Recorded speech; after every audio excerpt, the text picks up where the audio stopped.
Hi everyone, welcome to Diana's Table. Actually, it's raining in Seoul today. And on a rainy day, we usually have jeon, which is like a pancake, but with different kinds of vegetables. And today I'm going to be making jeon with napa cabbage.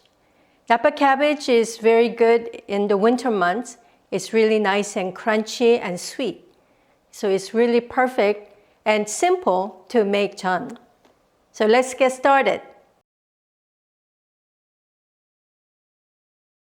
So here we have a small head of napa cabbage.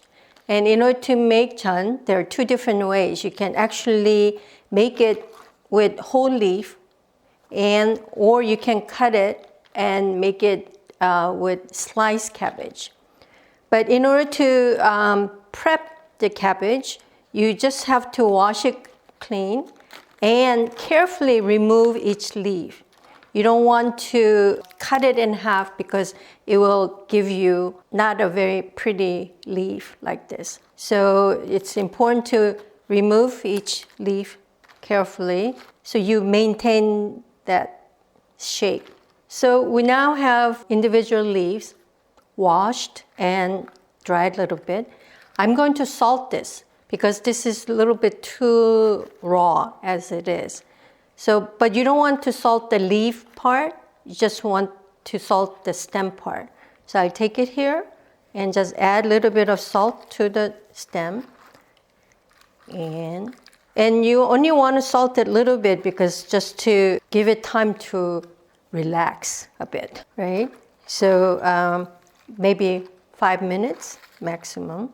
So while the whole leaves are being salted and I let it rest for about 5 minutes, I'm going to prepare the second way, which is slicing the napa cabbage into thin slices like this.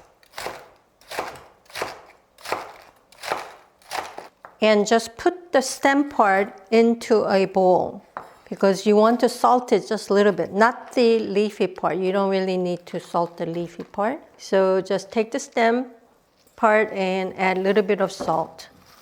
Toss it. And again, you just want it to relax a bit. So maybe 5 minutes maximum. So while the cabbages are being salted, I'm going to make the mix. And today with the cabbage, I'm going to use buckwheat powder, which actually in Korea comes in a package like this. And I'm sure you can get it at your Korean grocery store. They have a buckwheat pancake mix, it's called. I like to use buckwheat over just regular pancake mix because obviously the taste of the napa cabbage is really quite bland. And buckwheat kind of adds the nuttiness and obviously a lot more healthy for the pancake mix. I have here half a cup of the pancake mix already, and you have to put in a cup of water. So twice the amount of the pancake mix, but you don't want to put it all at once. So mix it well and see how thick it becomes. Then add another cup of water, half a cup of water. So basically, the water should be twice the amount of the powder. And make sure you mix it well. It's been 5 minutes, so I'm going to drain the cabbage just in case. You don't want it to be too salty, just enough. Actually, this is the time to actually taste it and make sure that it really brings out the sweetness of the cabbage when you add a little bit of salt to it. And then for the whole leaf, I'm going to press it down a little bit because if you cook it as it is, it's standing up and you want it to lie down flat, right? So you turn it over and with your knife, just press it down a little bit so that it will cook flat. Everything's ready. I'm going to start to cook. First, let me cook the whole leaf. This is actually the more traditional way of making cabbage chun. When you go to the Korean marketplace, they'll make it right in front of you. We turn the heat on to medium high. I'm going to wait for the pan to heat up before I add the oil. Okay, the pan is hot enough. It's important to put in enough oil for the first round. I'm going to lower the heat to medium now. It looks kind of strange, but I'm going to put the raw cabbage right onto the pan. And it can be careful, it's going all over the place. And right onto the cabbage, pour in a little bit of the pancake mix.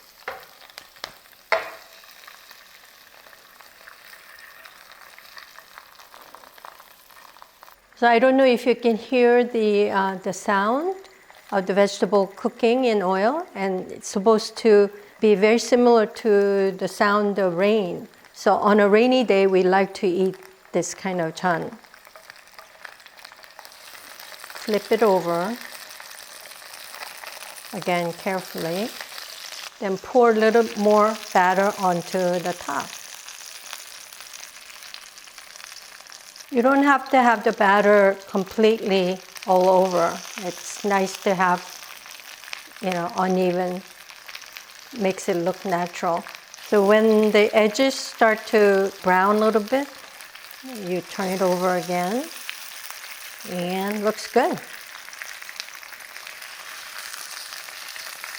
One of the important things about making really good chun is that you have to be very patient. You cannot keep on turning it over and again.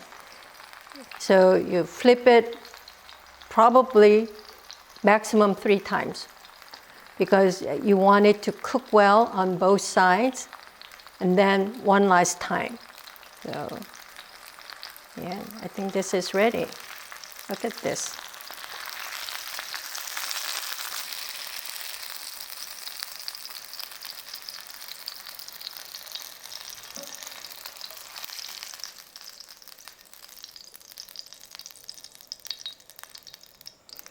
So with the chopped napa cabbage, I've actually added the pancake mix to it directly. Actually, it's really much easier way to make this kind of pancake, and this is the way I usually do it at home. The other way, it looks nice and you know it's a cabbage, but a little more difficult. So I'm going to turn the heat on again, lower to medium, add some oil. So I'm going to make little small pancakes, not a big one, because it's easier to flip and serve this way too.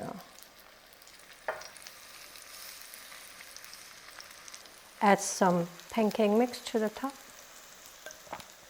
It's beginning to brown on the side and it's ready to flip.